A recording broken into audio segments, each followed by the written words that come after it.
Assalamualaikum warahmatullahi wabarakatuh. Selamat pagi teman-teman semua. Terima kasih udah join pada webinar kita kali ini. Perkenalkan, saya Adi Pradana. Saya mentor dari Kru Academy, ya salah satu mentornya ya. Nah, jadi kita ini Kru Academy adalah merupakan sebuah sebuah ya itu apa sebuah pusat pelatihan ya pelatihan atau mentoring yang dimana isinya lebih ke implementasi ya implementasi terkait apa yang masalah di bidang data dan sekarang kita akan baru merambah ke AI gitu ya AI yang dimana AI itu memang banyak cabangnya dan kita bisa banyak utilize ya atau kita bisa lakukan sebagai improvement ya agar memudahkan ya untuk kegiatan kita sehari-hari ataupun kita bisa membuat semacam ya lebih membuat lebih perfect ya atau bahkan lebih ke untuk otomasi ya otomasi atas kegiatan kita gitu ya. Oke, saya akan share screen.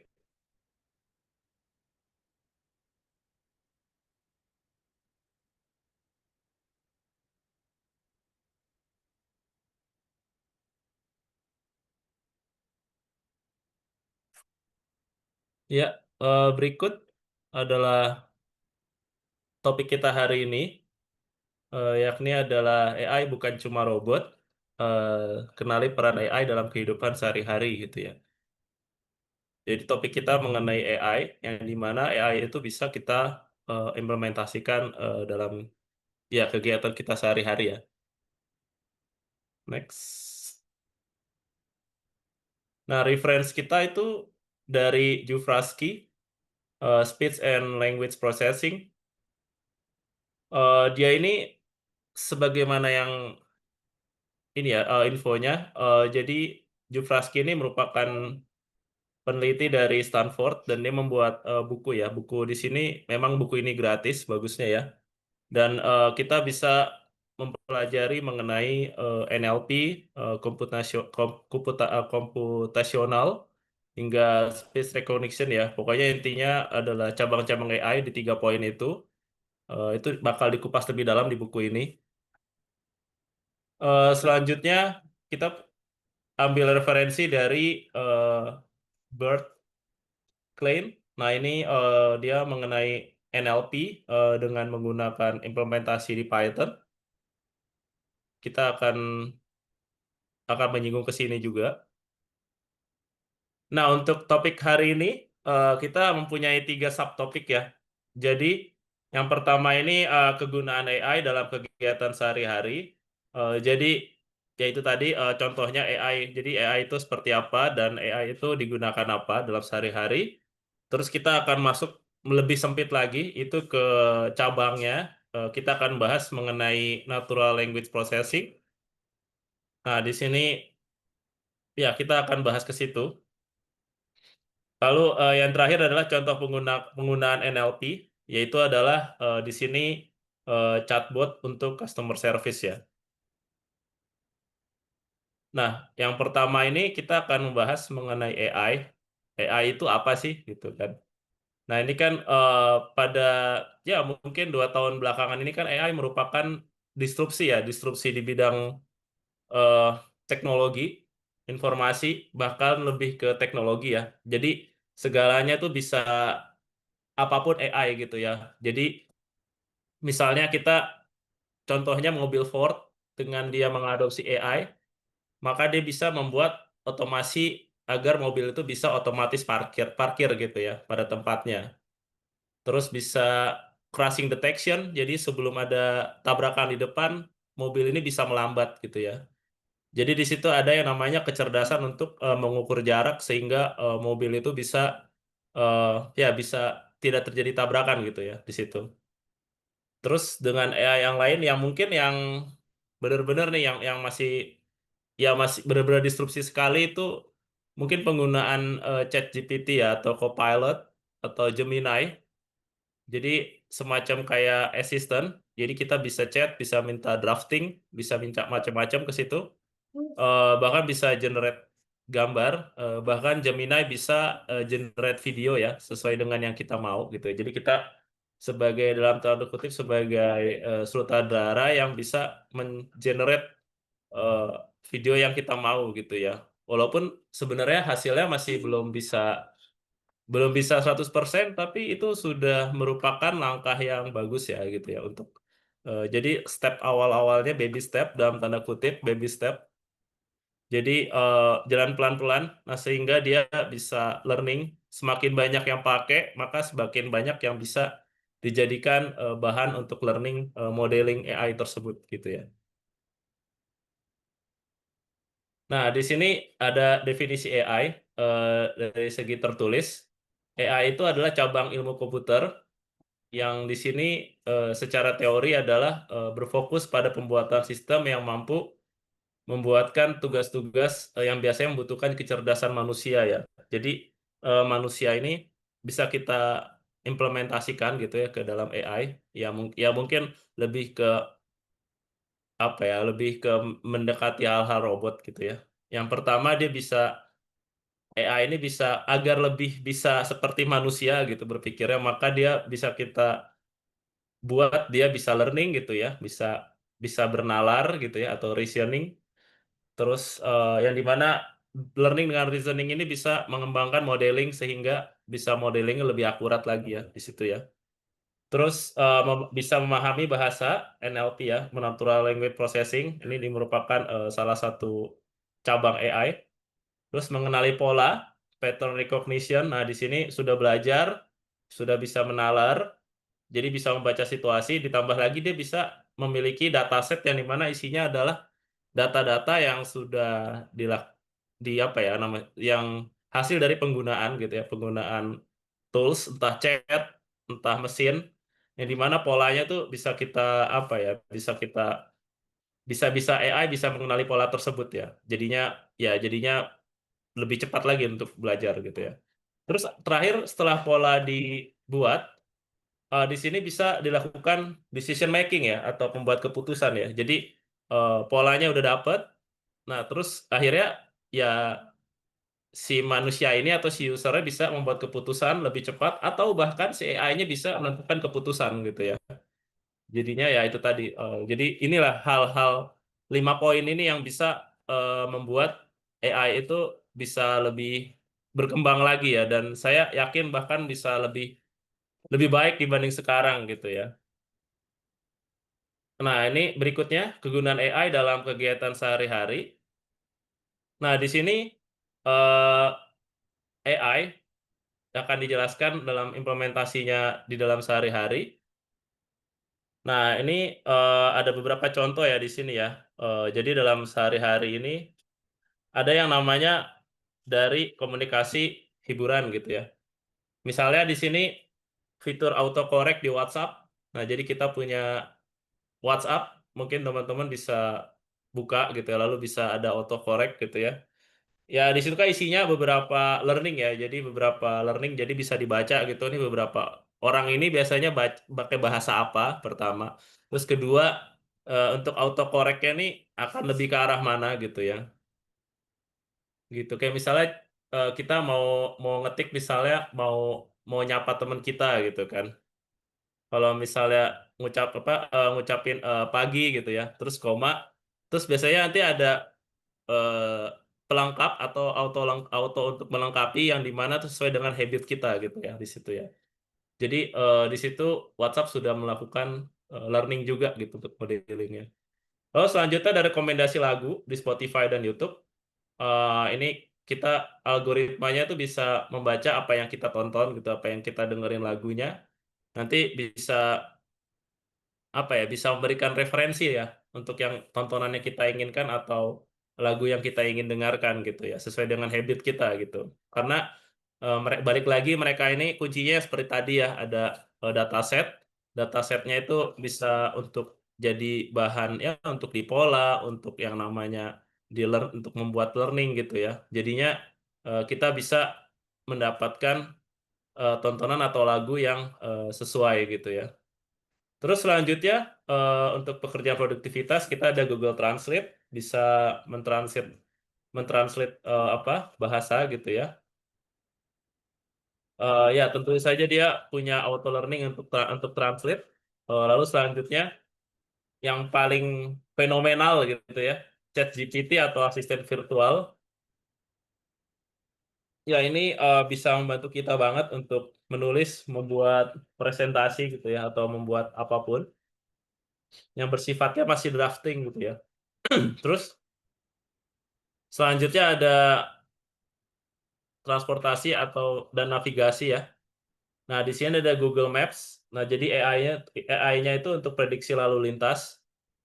Jadi misalnya contoh di saat sekarang lagi chaos seperti ini gitu ya. Jadinya lalu lintas itu jadi Google Maps itu bisa memberikan referensi kita untuk menghindari jalan apa, dan dibalik lagi Google Maps itu juga didukung dengan dataset-dataset di dalam storage yang dimana data-data itu merupakan hasil dari ini ya, dalam tanda kutip streaming gitu ya. Jadi orang di depan kita yang nyampe di misalnya kita mau melakukan perjalanan dari sini misalnya ke Monas gitu. Nah, kita sebelum ke Monas kita akan menyalakan Google Maps kita. Nah, pastinya nanti kan di Google Maps itu akan kita untuk menghindari untuk jalan-jalan yang membuat macet atau apa gitu.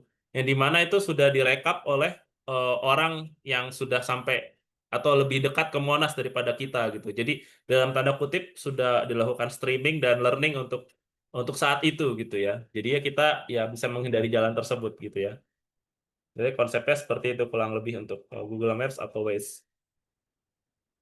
Terus ada aplikasi Gojek atau Grab ya, ojol, menentukan tarif atau rute terbaik. Nah, jadi ya itu kurang lebih sama ya untuk sistemnya untuk transportasi dan navigasi itu dalam tanda kutip kita akan bergantung pada streaming gitu ya, streaming orang di depan kita. Terus next, mana lagi?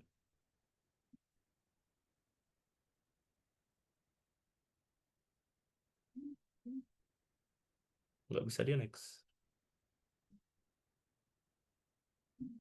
Nah, terus selanjutnya ada belanja online dan keuangan. Di sini contohnya adalah ada kombinasi produk di Tokopedia, Shopee, dan Amazon. Dia di situ ya sama ya, dia ada dataset, data storage yang dimana flaggingnya itu bisa depend dengan usernya gitu ya, dengan user login yang di situ gitu. Jadi user login ini bisa di dalam tanda kutip dijejali gitu ya, dijejali dengan barang-barang yang ya mungkin user ini biasanya beli gitu ya. Terus ya selanjutnya chatbot customer service 24 jam. Terus yang terakhir nih contohnya rumah tangga. Di sini ada smart home ya. Untuk ya ini lebih ke IoT sih. Jadi ada perangkat, lalu perangkat itu bisa kita nyalakan atau matikan dari jarak jauh. Bahkan dari dataset itu bisa dijadikan bahan learning ya. Kapan lampu mati, kapan lampu nyala gitu ya. Atau lampunya mau seberapa luminennya gitu ya. Nah, itu di situ bisa learning. Yang penting ya ada datasetnya gitu ya. Terus ada yang namanya vacuum cleaner ya, yang bisa membersihkan rumah secara otomatis gitu ya. Di situ ada AI untuk mendeteksi ya, kira-kira mana lahan kosong, mana tempat yang kosong yang dimana ya dia akan jalan untuk membersihkan debu di situ. Nah, selanjutnya kita akan masuk ke sub bidang dalam AI dalam scientific fields, bidang scientific. Yang pertama machine learning. Di sini machine learning itu kita melakukan apa ya, membuat AI bisa melakukan learning pola dari data gitu ya.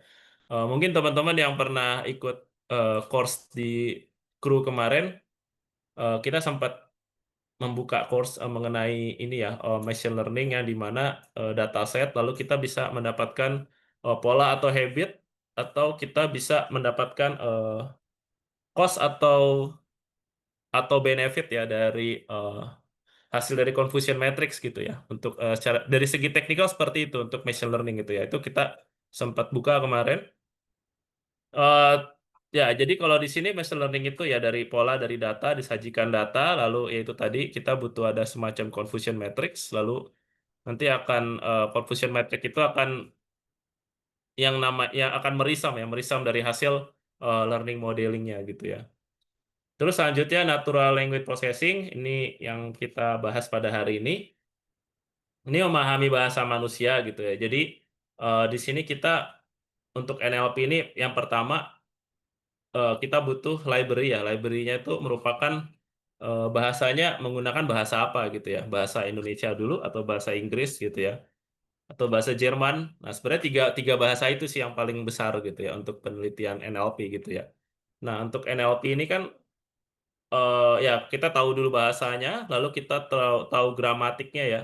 Sebenarnya gitu secara garis besar. Tahu gramatiknya, lalu kita bisa penggal beberapa kata-kata untuk ya dalam tanda kutip sebagai data preparation ya. Lalu kita bisa memasukkan ini ke dalam model gitu. Model yang ada, lalu kita bisa mendapatkan resum untuk jawabannya gitu ya. Atau memberikan apa ya, untuk memberikan ya untuk sebagai referensi ya, referensi yang didapatkan gitu ya. Nah, lalu selanjutnya computer vision. Ini untuk pengenangan gambar dan video. Nah, jadi intinya adalah karena di sini adalah AI. AI itu sebenarnya kuncinya itu nol dan satu ya. Nol dan satu, mana nol gitu ya. Mana yang terlihat objek, mana yang tidak gitu ya. Nah, ini sama dengan computer vision gitu ya. Ini computer vision misalnya ingin mendeteksi wajah manusia gitu. Pastinya dia ada flag pertama 1 dan 0 tuh mana untuk mana yang lingkaran mana yang bukan gitu jadinya wajah manusia kan lingkaran gitu ya terus yang kedua misalnya di belakang kita ada batu bentuk lingkaran jadi ya nanti akan kebaca batu di belakang adalah muka manusia juga gitu ya, wajah manusia juga jadi terus yang kedua dia ada penilaian untuk parameternya itu adalah di mana mata di mana hidung di mana mulut gitu ya. Sebenarnya tiga, tiga elemen itu sih untuk face detection gitu ya, untuk computer vision contohnya. Nah, jadi akhirnya batu ini di skip gitu karena nggak ada objek bulat lagi mata, hidung dan mulut gitu ya. Jadi akhirnya muka kita kebaca sebagai wajah manusia gitu. Nah, baru di situ ada trigger apa yang mau kita masukkan dari udah di kita baca dari yang namanya wajah manusia itu entah ada face detection, misalnya ada auto login gitu ya, login wajah gitu ya, atau mungkin ya dan sebagaimana dan lain sebagainya gitu ya. Jadi ada nol dan satu. Jadi bagaimana kita men-setting dari parameter ini gitu ya.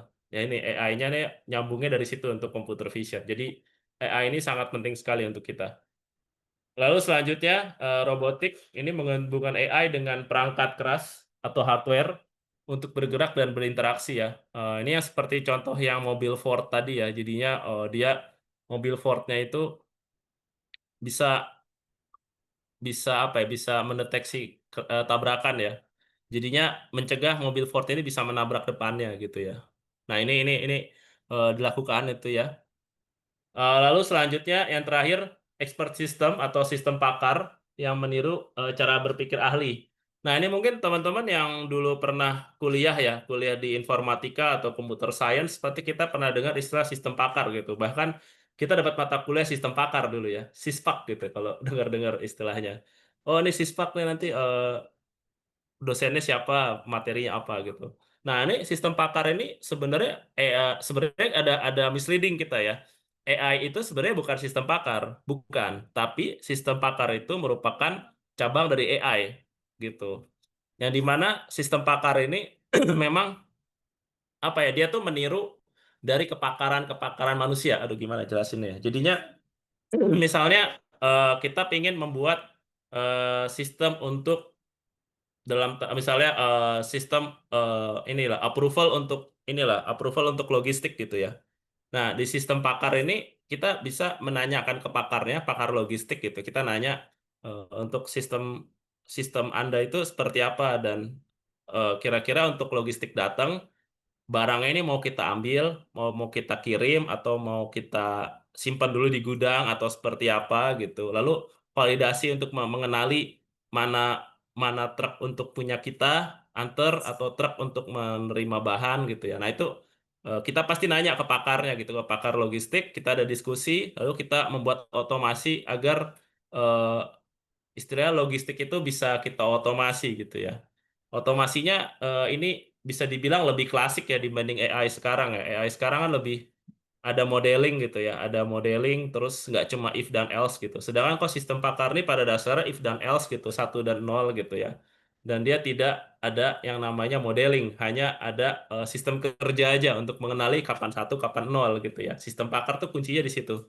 Sedangkan kalau AI ini kita memiliki modeling yang dimana ada learning, kita bisa melakukan summary gitu ya. Lalu kita bisa setting parameter yang kita mau. Jadi akhirnya bisa dibilang AI ini lebih cerdas gitu ya dibanding ya sistem pakar gitu. Sistem pakarnya lebih lebih klasik gitu ya. Oke, next. Nah, kita akan masuk ke NLP ya, Natural Language Processing. Ini merupakan cabang dari AI juga. Natural Language Processing ini ya ini seperti kita bahas tadi, cabang AI yang memungkinkan komputer memahami, mengolah dan menghasilkan bahasa manusia. Gitu. Jadi ya mungkin dengar-dengar istilah teman-teman tuh bila pernah sebut chatbot atau pernah sebut istilahnya ChatGPT ya ya karena kita kasarannya kita bisa interaksi dengan ChatGPT dengan bahasa kita bahkan bahasa Indonesia atau bahasa Inggris. Nah, ini dia bisa menjawab pertanyaan kita atau bisa menimpali kita lah gitu ya. Itu tadi karena bisa menghasilkan bahasa manusia. Itu kunci utamanya di situ untuk NLP. Nah, seperti tadi ya di sini NLP itu apa aja sih? Tadi ya WhatsApp gitu ya, terus rekomendasi lagu Spotify, terus ada Google Translate, ada ChatGPT, terus ada rekomendasi produk, terus ada chatbot. Nah, ini jadi yang benar-benar bisa interaksi dengan manusia gitu ya, untuk terkait bahasa gitu, interaksi manusia terkait bahasa gitu. Karena pada dasarnya AI itu memang untuk interaksi manusia gitu ya. Nah, ini eh di sini ada penggunaan NLP.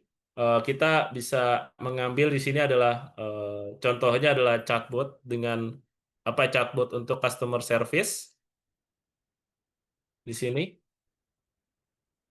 Nah, di sini kita bisa implementasi nih ya untuk NLP.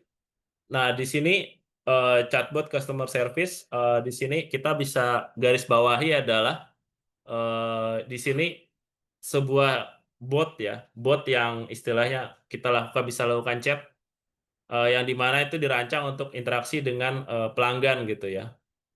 Nah, jadi pelanggan bisa chat ke dalam tanda kutip bisa chat ke Tokopedia gitu atau chat ke Shopee untuk ya untuk komplain, untuk nanya status barang gitu contohnya atau kita bisa bisa lakukan hal yang lain ya untuk terkait ini ya hubungan manusia dengan komputer yang dimana berbasiskan pembahasaan manusia gitu ya.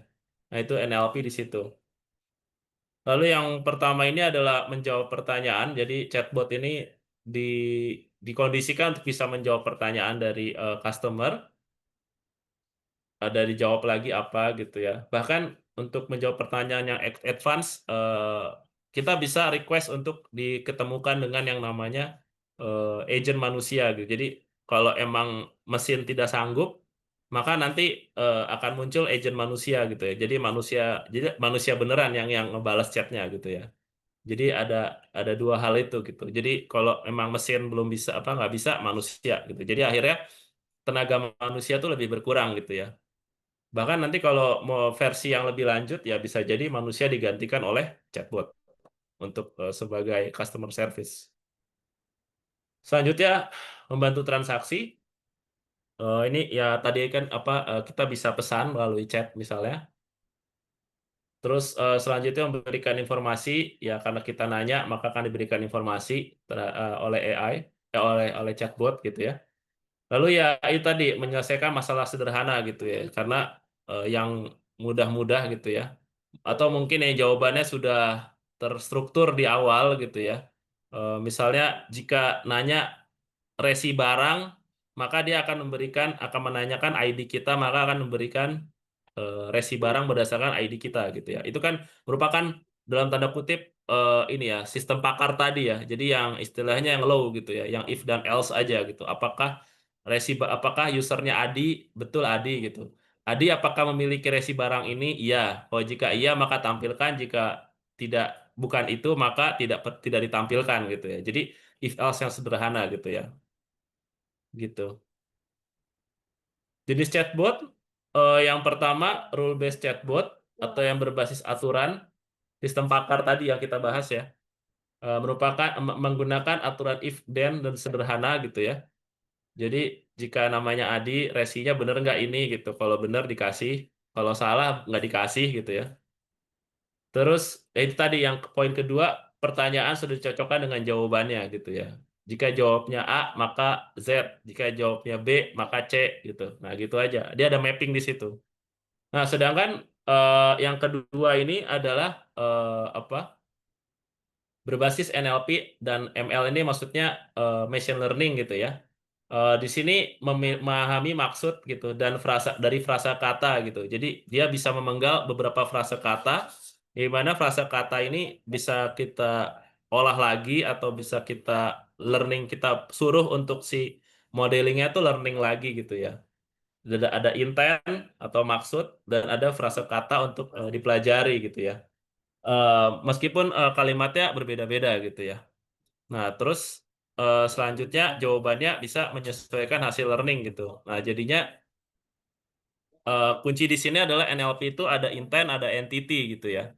Gitu. Nah, intent dan entity ini bisa kita olah gitu dan kita pecah dulu dengan menggunakan frasa.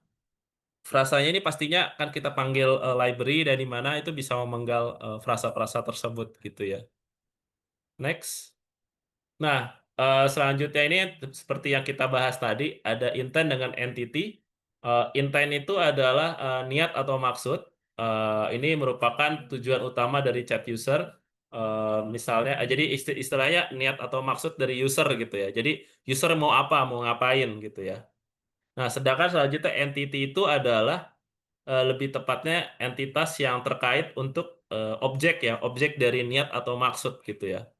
Misalnya di sini misalnya intent itu adalah mengambil, entity itu bola gitu. Jadi mengambil bola gitu. Misalnya intent itu membeli. Jadi kata kerja lah, niat atau maksud kan kata kerja gitu ya.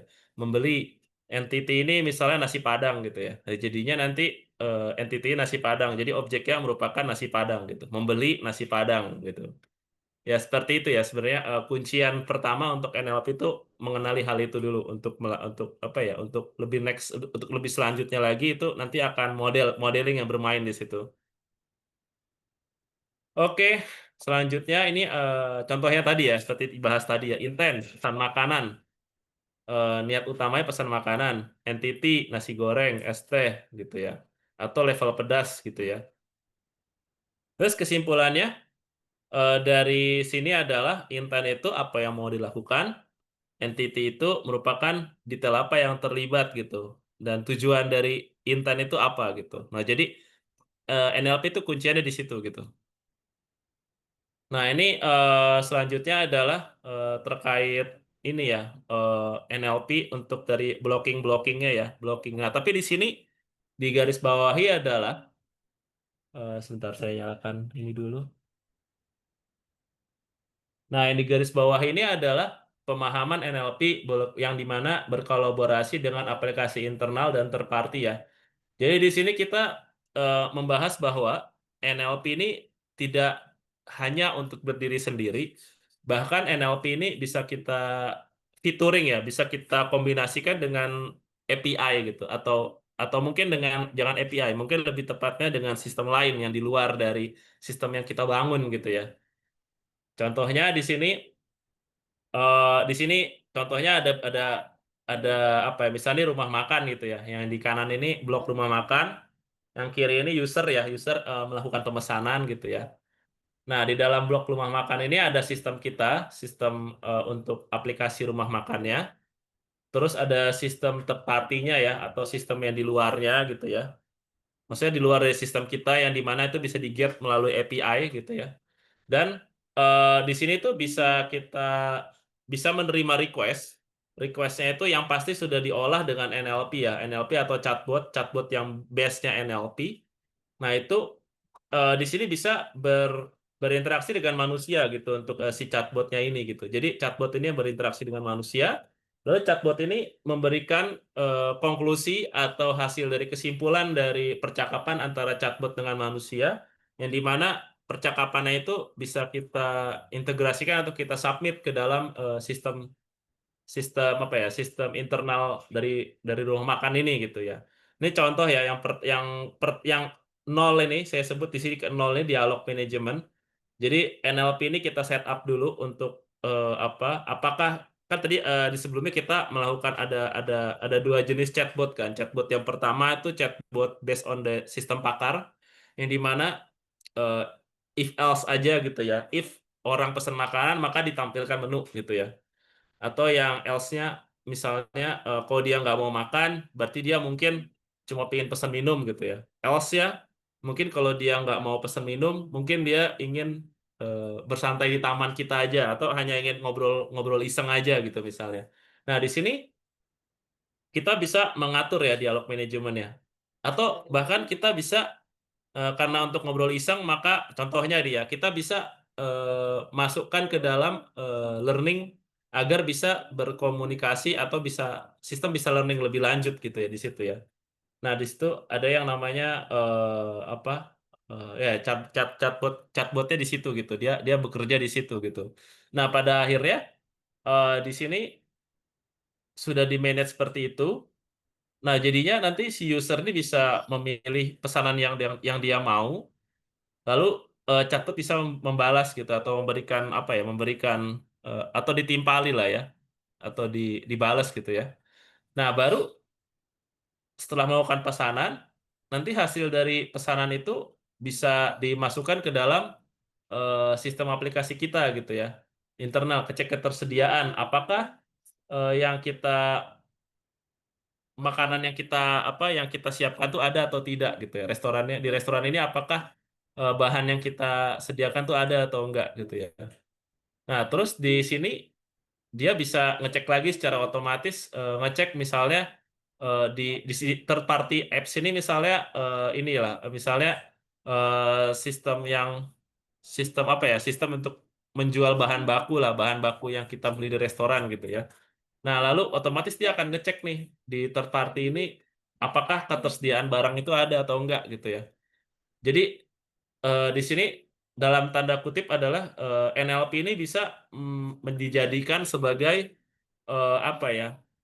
Sebagai trigger ya, trigger untuk pemesanan sebagai layanan ke usernya, yang dimana triggernya itu bisa cek ketersediaan kita atau ketersediaan di apa di sistem di luar gitu ya. Gitu. Jadi di sini adalah chatbot ini bisa sedikit untuk saat ini sedikit bisa menggantikan peran manusia untuk melayani customer gitu ya. Tapi tidak menutup kemungkinan akan lebih melayani lebih lanjut lagi gitu ya. Atau menggantikan lebih lebih horornya. Nah, ini eh alur dalam NLP processing. Yang pertama ini input text atau memberikan teks. Terus selanjutnya preprocessing, membersihkan teks. Misalnya huruf kecil besar diatur gitu ya. Pokoknya diusahakan yang masuk ke sistem chatbot ini teksnya jangan alay gitu ya. Kalau alay nanti dia akan tidak bisa dibaca oleh sistem. Terus hapus tanda baca. Tanda baca pastinya akan mempengaruhi yang namanya kinerja dari ini ya, dari learning dari modeling tersebut. Terus selanjutnya apa kalimat penggalan kata nih, stop words ini mungkin lebih ke penggalan kata ya. Jadi kapan user kapan teks ini berhenti, kapan teks ini bisa lebih lanjut karena ada koma gitu ya. Terus selanjutnya tokenization ini memecah kalimat menjadi kata-kata. Nah, jadi tokenization ini dia bisa memiliki apa kalimat kita penggal, lalu akan dipecah menjadi beberapa frasa ya. Frasa ini akan based on dari grammar ya, grammar yang kita inject ke situ ya. Mau kita pakai bahasa Indonesia atau Inggris, nah dari situ kita bisa inject gitu untuk grammarnya gitu, untuk di tokenization. Terus selanjutnya vectorization. Vectorization di sini ubah teks menjadi representasi numerik karena pada dasarnya model ini hanya bisa menerima yang namanya angka atau indeks gitu ya. Indeks isinya string atau kalau enggak angka aja gitu ya, flagging angka gitu. Nah, di sini apa ya? Modeling tuh memang se-strict itu karena modeling ini kan merupakan kumpulan-kumpulan dari flag 0 dan 1 yang dimana kita bisa mendapatkan keputusan apakah 0 atau 1 gitu ya. Jadi dia butuh butuh angka untuk di modeling gitu ya. Jadi kita butuh proses factorization di sini. Factorization. Terus selanjutnya ada modeling sama rule. Di sini analisa menggunakan algoritma tertentu ya pada modelingnya di sini. Karena datanya sudah siap, sudah bentuk angka, dia bisa melakukan modeling ya, bisa dimasukkan ke dalam model gitu ya. Entah ada naive Bayes, ada deep learning gitu ya, modelingnya. Sebenarnya yang familiar tuh sebenarnya naive Bayes ya untuk saat ini ya, untuk yang istilahnya yang sering orang pakai gitu ya. Ya, itu merupakan contoh dari modelingnya. Terus baru hasil dari modeling ini akan di summary dan akhirnya hasil summary-nya itu bisa menghasilkan output gitu ya.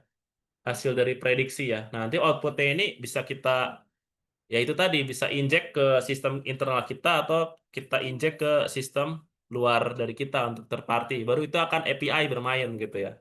Setelah chatbot mendapatkan keputusan pesanan, baru ntar dilempar ke sistem kita untuk melakukan pesanan lebih lanjut gitu ya.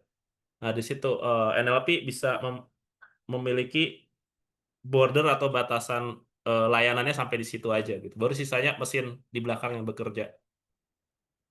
Oke, sampai ke tahap paling akhir adalah kesimpulan.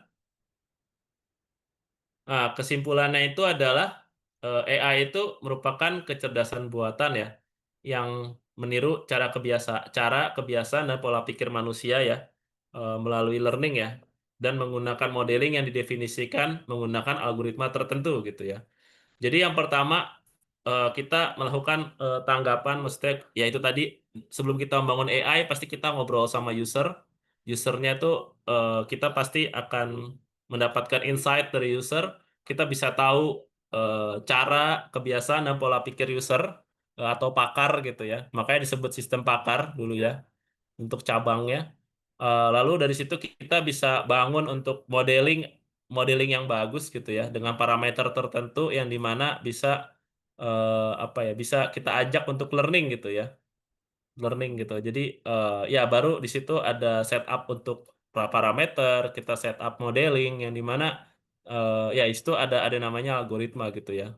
Bisa kita pilih algoritma mana yang bisa untuk mensupport gitu, mensupport apa yang mau kita definisikan gitu ya.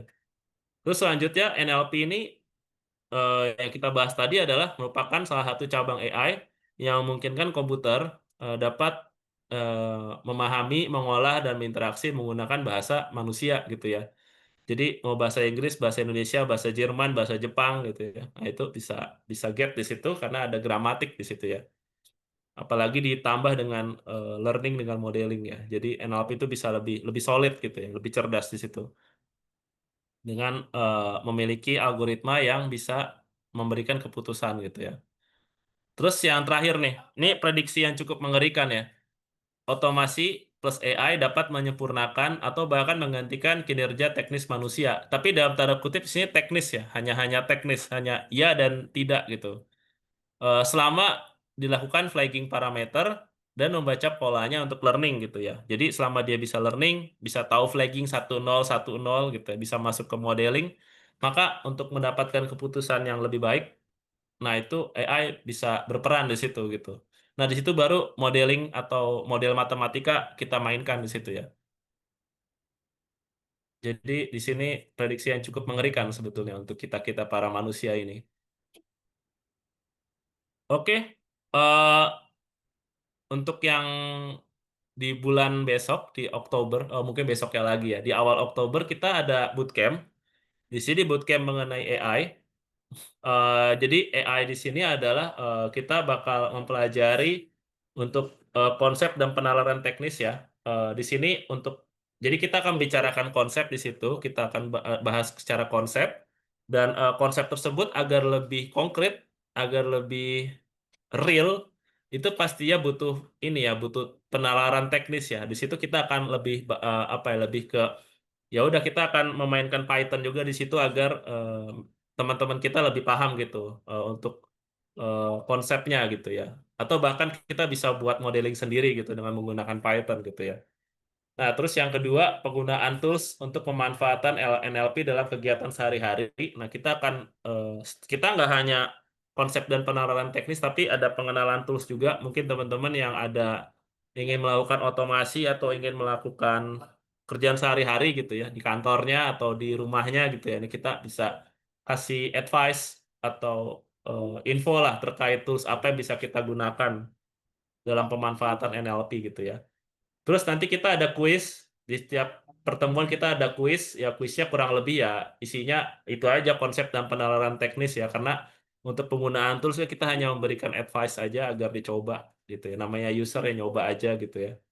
Jadi kuisnya pasti akan lebih ke konsep dan penerapan teknis dan ditutup dengan final project untuk portfolio. Jadi teman-teman mungkin yang ingin change karir atau ingin apa ya memberikan presentasi ke kantornya gitu ya bahwa punya konsep AI atau NLP ini bisa banget untuk bahan dalam tanda kutip bahan untuk pembuktian ya agar NLP ini bisa berguna untuk teman-teman semua gitu ya. Oke, eh, sekian dari saya. Mungkin dari teman-teman di sini ada yang ingin ditanyakan, dipersilakan.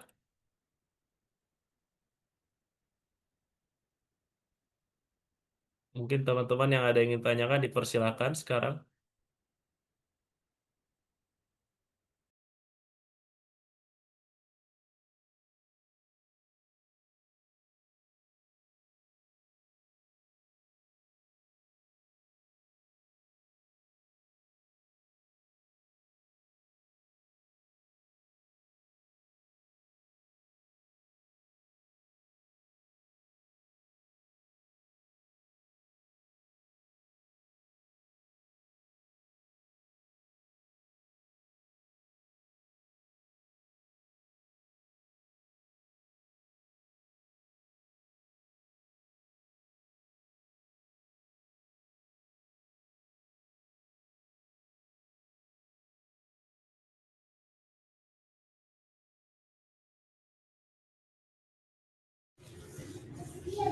Halo, selamat siang Mas Adi. Ya, selamat siang Pak Tommy.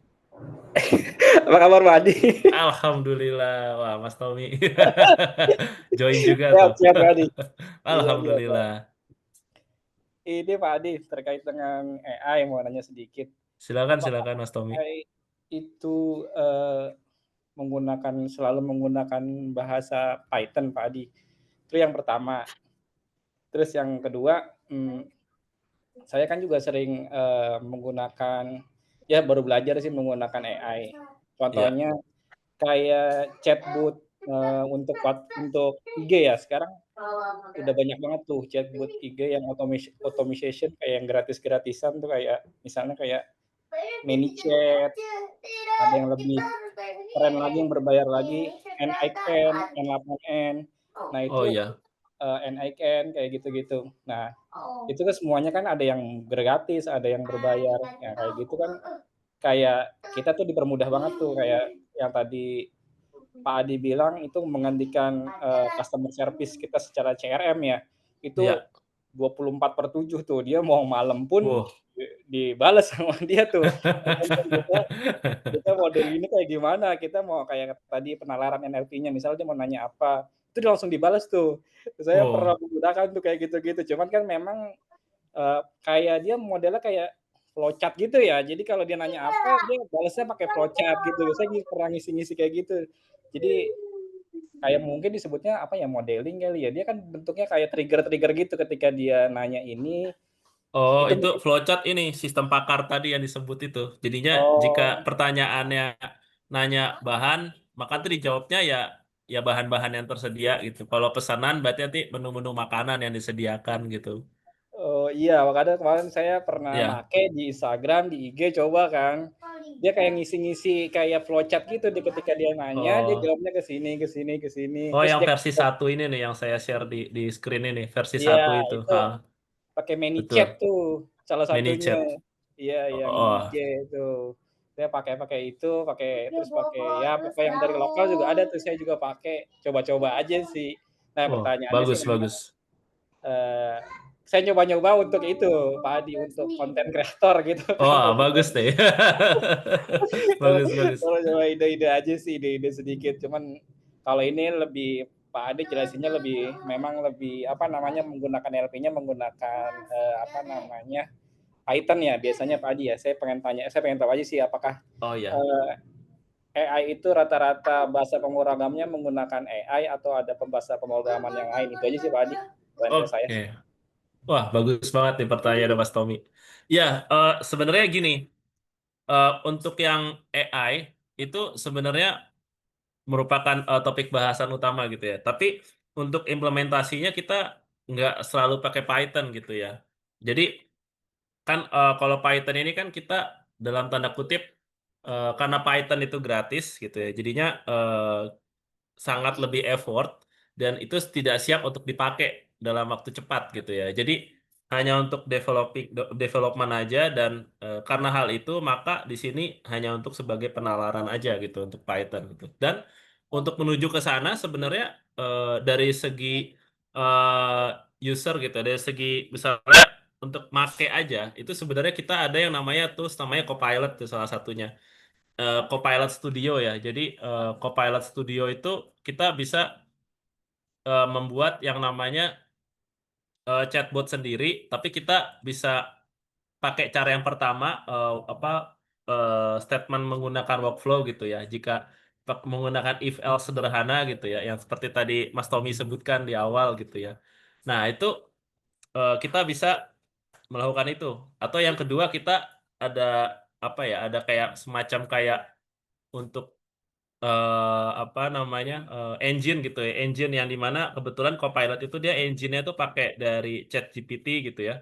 Jadi dia bisa melakukan resum atau bisa balasan dengan resum-resum atau apa ya untuk hasil dari tertentu gitu ya. Nah di situ bisa dipakai tuh untuk Copilot sebenarnya tinggal dipakai aja gitu. Jadi kita tentukan topik, terus tentukan topik jika kita ketik apa, nanti akan masuk ke rule base gitu ya, atau yang pertama ini gitu. Rule base-nya misalnya dia pengen pesan makanan, ya udah nanti akan digiring ke topik pesan makanan gitu, pesan makanan A B C D, pesan makanannya apa, terus minumannya apa gitu ya. Atau yang kedua nanya-nanya random, kalau nanya-nanya random pastinya kan di luar dari topik yang disebut ya rule based chatbot ini kan ya. Nanti dia akan masuk ke yang namanya ya udah nanti akan dibalas lagi gitu sesuai dengan penalaran dari engine-engine chatbot gitu. Sebenarnya ada banyak ya, nggak cuma Python. Sebenarnya intinya adalah nggak cuma Python sih jadinya. Python tuh hanya konsep aja, konsep yang diimplementasikan. Salah satunya menggunakan Python. Lalu yang kedua yaitu bisa pakai Copilot untuk yang langsung pakai Copilot gitu. Atau kalau nggak kita misalnya pakai ChatGPT untuk sebagai engine gitu ya. Nah itu ChatGPT itu engine-nya itu bisa kita inject atau bisa kita masukkan ke dalam sistem yang kita bangun sendiri gitu ya. Atau kalau enggak, setahu saya itu yang tadi ManyChat yang disebut Mas Tommy tadi sebenarnya itu setahu yang saya tahu ya itu correct me if I'm wrong, itu sebenarnya engine-nya pakai Gemini. Engine-nya jadi hanya untuk get engine Gemini untuk karena Gemini itu kan dia punya beberapa algoritma atau parameter yang sudah di setup seperti ChatGPT ya. Nah, lalu bisa di-get ke platform-platform lain yang ada di siapa di Facebook gitu ya, entah IG atau Facebook atau siapa. Nah, jadi dia punya engine sendiri gitu. Jadi mungkin eh, analoginya gini sih kayak misalnya kita mau bikin kita mau bikin mobil gitu. Nah, kita mobilnya misalnya mobil ini analogi sebagai chat mesin mesin apa ya mesin mesin chat kita gitu. Nah, kita punya body tapi nggak punya mesin. Nah, karena kita nggak bisa bikin mesin, ya udah order aja mesinnya dari Toyota gitu. Jadi akhirnya mobil kita dipasang mesin Toyota, ya udah jadi itu mau tapi dicapnya mobil kita gitu. Itu itu hal biasa gitu di sini dan itu emang akan terlihat seperti itu gitu. Jadi kayak semacam makanya kan ChatGPT begitu muncul ada DeepSeek dia kelabakan karena ChatGPT jualannya engine dan kalau DeepSeek itu jualannya juga engine juga gitu. Gemini juga jualannya engine juga gitu. Jadi engine ini tidak menutup kemungkinan akan dipasang di beberapa platform-platform yang dibangun gitu ya. gitu. Jadi jualannya jualan engine gitu di sini. Gitu sih kurang lebih Mas Tommy. Oke, terima kasih Pak Adi. Terima Penjelasannya kasih. mantap, Sama-sama. mantap, mantap. Terima kasih Izin Mas Tommy. bertanya Mas Adi. Oh, silakan, silakan. Mas Adi, berbagi Halo. tips dong. Halo, halo. Ketawa, belum ditanya. Bagi tips biar jawaban konsisten di Microsoft Copilot dong. Sometimes saya cari sesuatu, seringkali jawabannya tuh halusinasi gitu kan. Begitu, misal, contoh saya mau cari komparasi harga produk gitu ya. Misal, Ah, begitu keluar, wah ternyata bintangnya bagus-bagus nih, ada bintang 5, bintang 4, bintang ini. Ternyata begitu kita into deep ke online shopnya, barang-barang kita tuh nggak ada yang kayak gitu gitu kan, nggak ada yang bintang 5, nggak ada yang review. oh, Nah, biar jawabannya konsisten dan benar-benar exactly datanya benar, ada tip and triknya nggak ya? wah. Wah, ini pertanyaan bagus nih untuk menguji engine-engine itu sebenarnya. Oke, Tadi mungkin saya suruh ah. bertanya. Aisyah begitu kopi nggak Aisyah?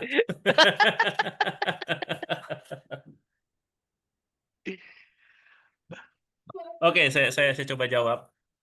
Yang pertama sebenarnya yang saya tahu hal itu terjadi karena yang pertama dia kan tadi kan sempat dibahas mengenai dataset gitu ya. Dataset dataset di situ eh, dia dia terbatas datasetnya tidak tidak banyak gitu ya. Misalnya hanya dataset yang dia punya bahkan datanya itu tidak real time gitu ya.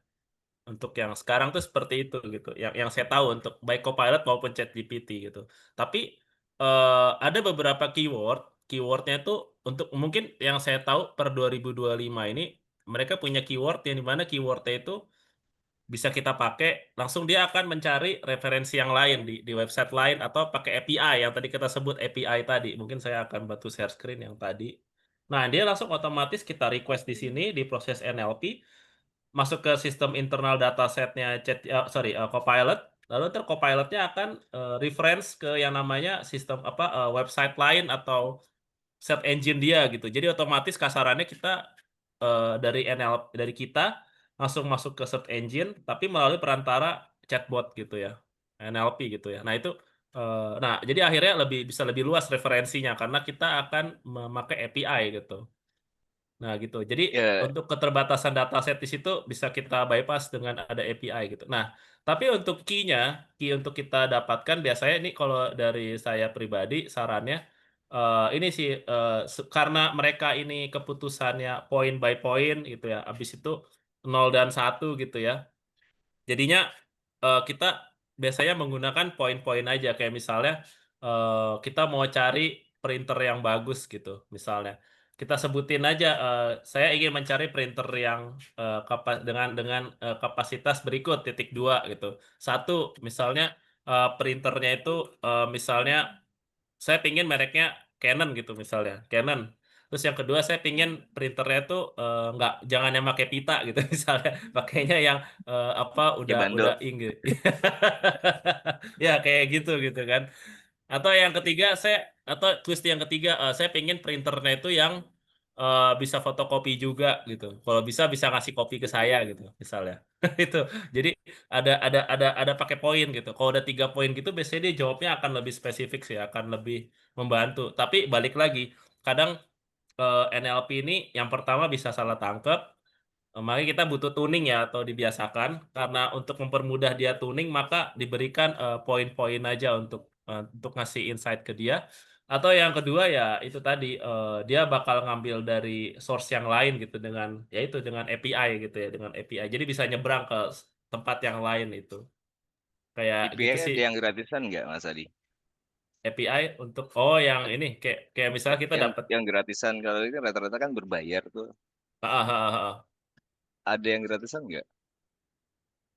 wah kalau kalau untuk yang Amazon pada setahu saya sih bayarnya per hit sih. Oke, oke, makasih ya Mas Adi ya. Sama-sama, makasih Mas Ferdian. Oke, mungkin dari teman-teman lain ada yang ingin ditanyakan? Oh ya, by the way saya ada share link untuk, absen, teman-teman bisa isi absen di situ, nanti admin akan memberikan, apa ya, akan memberikan, sertifikat, dari based on dari absen itu. Jadi teman-teman isi aja absennya, dipersilakan.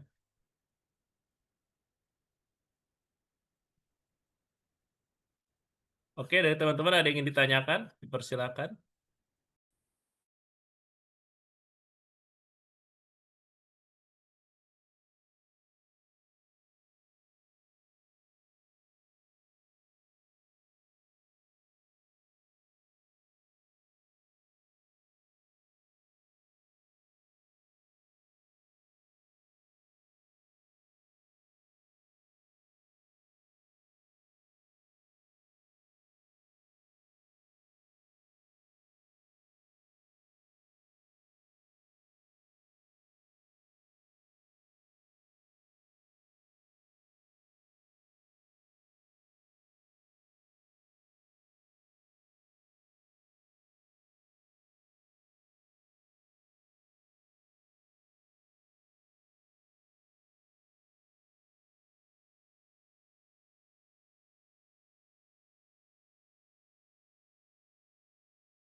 Oke, ada pertanyaan dari Mas Leonard.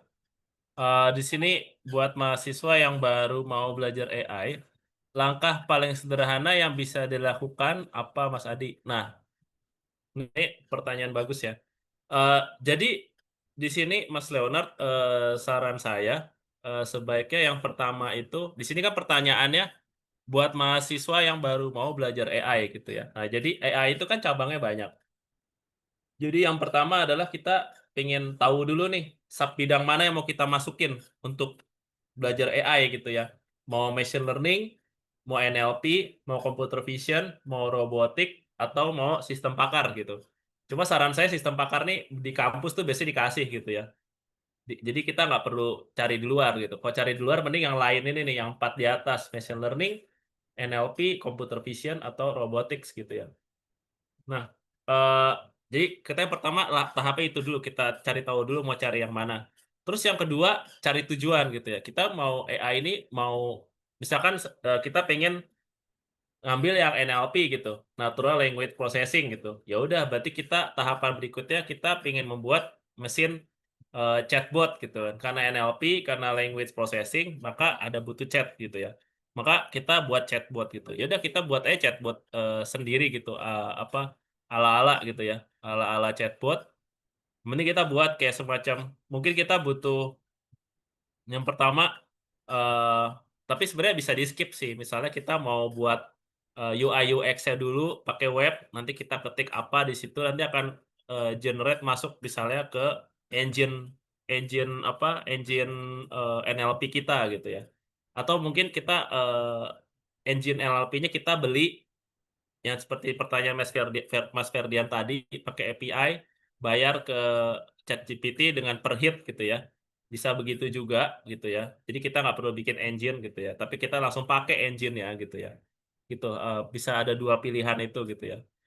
Nah, lalu selanjutnya ya yang selanjutnya ya kita mencari referensi ya untuk pembekalan engine gitu ya. Misalnya kalau kita pakai engine aja, ya kita cari referensi untuk terkait untuk utilize dari engine ya. Misalnya mau pakai Copilot, mau pakai ChatGPT gitu, ya kita cari referensinya gitu ya. Di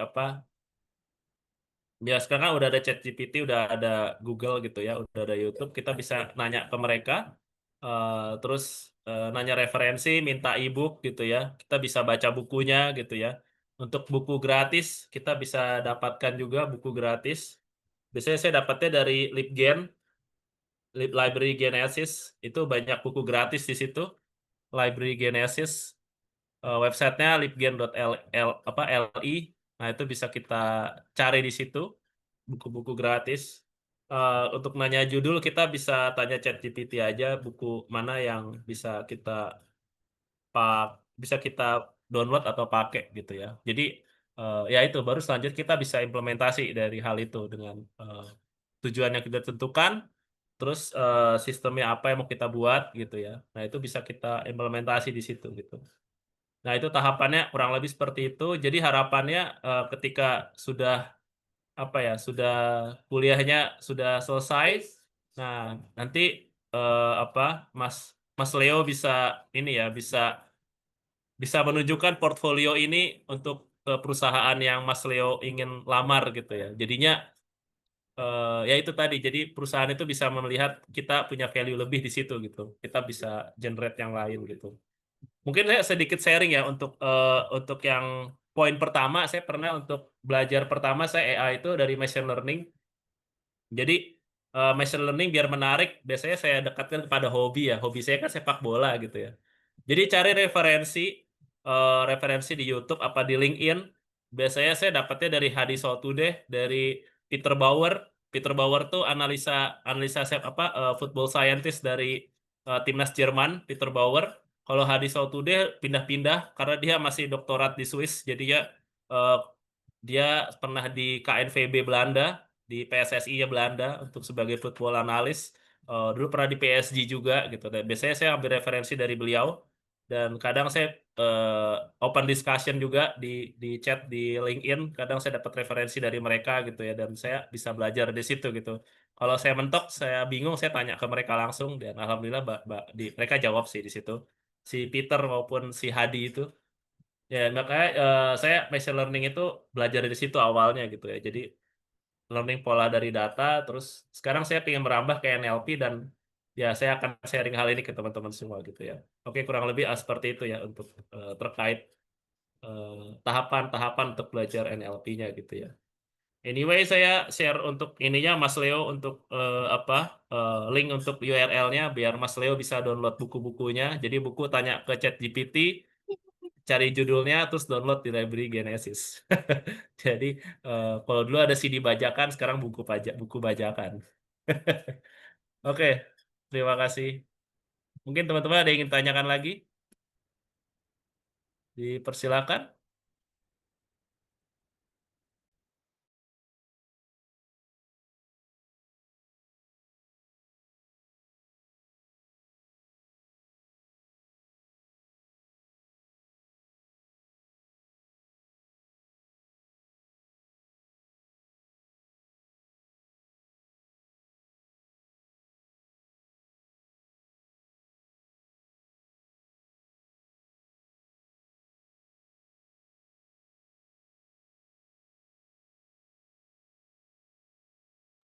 Oke, kalau nggak ada, saya tutup untuk webinar kali ini. Jangan lupa untuk diisi untuk link absennya, teman-teman, untuk ini ya, untuk klaim sertifikat. Terima kasih teman-teman yang udah join. Webinar kali ini saya tutup. Semoga bermanfaat bagi teman-teman semua. Saya akhiri. Assalamualaikum warahmatullahi wabarakatuh. Selamat pagi teman-teman semua. Waalaikumsalam. Makasih ya Mas Adi. Waalaikumsalam warahmatullahi Terima wabarakatuh. kasih. Terima kasih Mas Adi. Terima kasih. Izin live ya. Moga-moga Mas Tommy.